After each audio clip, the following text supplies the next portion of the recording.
There were those who expressed concern about what was happening to children in the industrial schools.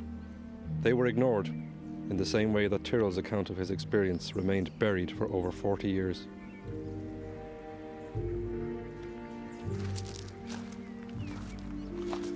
It's now beyond all doubt that the experiences of Peter Tyrrell were tragically commonplace, and that the abuse of children in these institutions was systematic and deliberate. So this institutional model maintained by the new state offered not a dream, but a nightmare version of liberty to the children in its care. The famous St. Patrick's Day speech, recorded by Eamon de Valera in 1943, when set against the reality for thousands of Irish children in care, raises an uncomfortable question. How real was the commitment to the idea of thriving, healthy communities and the resolution of the country's many social problems? The ideal Ireland that we would have, the Ireland that we dreamed of, would be the home of a people who valued material wealth only as a basis for right living, of a people who, satisfied with frugal comfort, devoted their leisure to the things of the spirit, a land whose countryside would be bright with cozy homesteads, whose fields and villages would be joyous with the sounds of industry, with the romping of sturdy children, the contests of athletic youths, and the laughter of happy maidens, whose firesides would be forms for the wisdom of serene old age. The home, in short, of a people living the life that God desires that men should live. Perhaps of all the images invoked in De Valera's speech, the romping of sturdy children is the most ironic. Many we now know were failed by the precious contract between the dependent generations. Many had no recognised rights. Many we now know were burdened with responsibilities which should not have been theirs. We know this from both public and private records, and we know this from the testimony of those who lived through this crucial period in Irish history. The truth was that the welfare of children had passed into the hands of the Catholic Church, and the Catholic Church had never signed up to the democratic programme. The War of Independence had profoundly disturbed the balance of power between laity and clergy. During the Civil War, the Catholic Church moved with great speed to reassert its authority. It entered into an alliance with the new state in order to consolidate that authority. Archbishop Byrne wrote in his pastoral of 1922, "The Civil War is morally only a system of murder and assimilation. It is almost inconceivable how decent Irish boys could degenerate so tragically. This disregard for the divine law, then laid down by the bishops, is the chief cause of all our present sorrows and calamities." It was the Church's view that bishops and priests had every right to exercise their dominance in political affairs, given the historical political power and importance of the Irish clergy.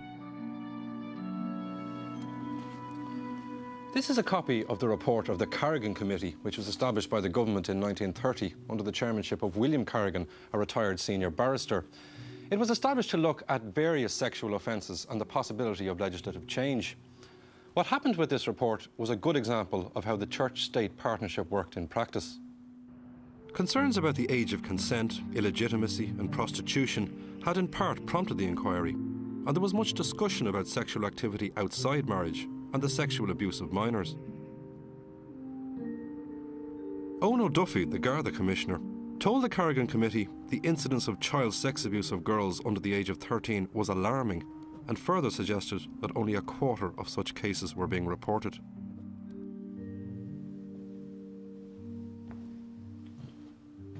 The well-known writer Francis Hackett, who settled in Ireland in the 1920s, wrote about what he witnessed as a juror.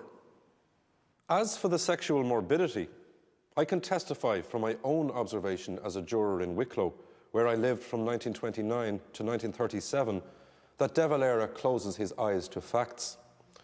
During quarter sessions, the panel had these cases to try. First, a village girl accused of throwing her newborn baby out of a railway carriage. Second, a seller of soda water charged with homosexuality on 20 counts, pleading guilty. Third, a village elder accused of criminal assault on 2 children under 12, pleading guilty. Fourth, a romping athletic youth accused of raping a girl under 16, found guilty. In Clare, at the same time, the judge had so many sex cases in De Valera's own stronghold that he called it the Dirty Assize. Rape, infanticide, homosexuality, even incest crop up all over the country. There was a determination to stifle all public discussion on the findings of Carrigan. The Minister for Justice was opposed to its publication, and after the Catholic hierarchy had requested a copy from him, they too advised against publication, as they feared a good deal of unsavoury correspondence in the press. Not surprisingly, the report was suppressed, effectively closing off debate on this subject for many years. So how could this happen? Probably because that generation of Irish politicians saw themselves as Catholics first and politicians second.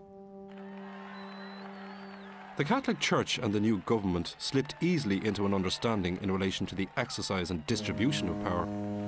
The Eucharistic Congress of 1932 demonstrated the coziness of church-state relations. My first real vivid memories, the Eucharistic Congress and the elections of 32 and 33. I was always interested in Cosgrave, of course, because he was one of a group of very modest men. I think I'm right in saying that it wasn't really necessary for him to dissolve the Dáil until the summer of 1932. But I thought it was remarkable that he decided to dissolve the Dáil before the Eucharistic Congress, so that the new head of state would be ensconced when the Congress was being held. And of course, De Valera and his ministers then became involved in it. Any worries the Catholic Church had about the first Fianna Fáil government, elected in March 1932, were dispelled by De Valera at the Eucharistic Congress in June of that year. De Valera, his ministerial colleague Sean T. O'Kelly, and Cumling Way leader William T. Cosgrave were canopy bearers for Cardinal Lowry, the papal legate, who presided over the Congress. The previous week, when he had received Cardinal Lowry, De Valera made pointed reference to our people, ever firm in their allegiance to our ancestral faith. Many Republicans had been excommunicated during the Civil War, and the Congress provided public opportunities for the new government to repair its damaged relations with the Catholic Church. The emphasis on shared values and faith helped to temporarily mask the bitterness that riddled Irish political life. A Catholic state for a Catholic people is a description that would suggest Ireland was a theocracy in all but name. But it wasn't. The association of the national cause with allegiance to the Catholic faith was one of the central messages of the Eucharistic Congress in 1932. It was a clever way of emphasising that whatever divided the Irish people, they were firmly united when it came to their religious beliefs. The Congress was a religious occasion, but it was also a day of public celebration, of parties and festivities. Thousands of pilgrims travelled by sea to Ireland, staying in their cruise ships while they attended the Eucharistic Congress. This provided the government with a temporary headache. Under existing legislation, the pilgrims could only be sold drink while on the open sea. But a solution was found. The Dáil passed an act exclusively for the Congress, which allowed for the sale of alcohol to bona fide residents of ships moored in Dublin Bay. During the Dáil debate on this bill, a member of the opposition, James Fitzgerald Kenny, stated, "The Eucharistic Congress is a great Catholic Congress. It is not a Mohammedan assembly."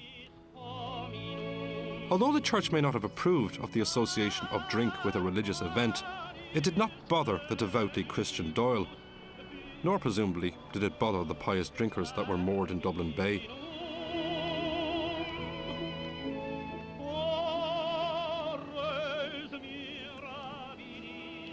The Church, even as it was cementing its power after 1922, was losing one crucial battle, and the battleground was drink. On the one side, there was the Catholic Church backed by a sizable temperance lobby. On the other side, the Licensed Vintners Association, representing the interests of the drinks industry.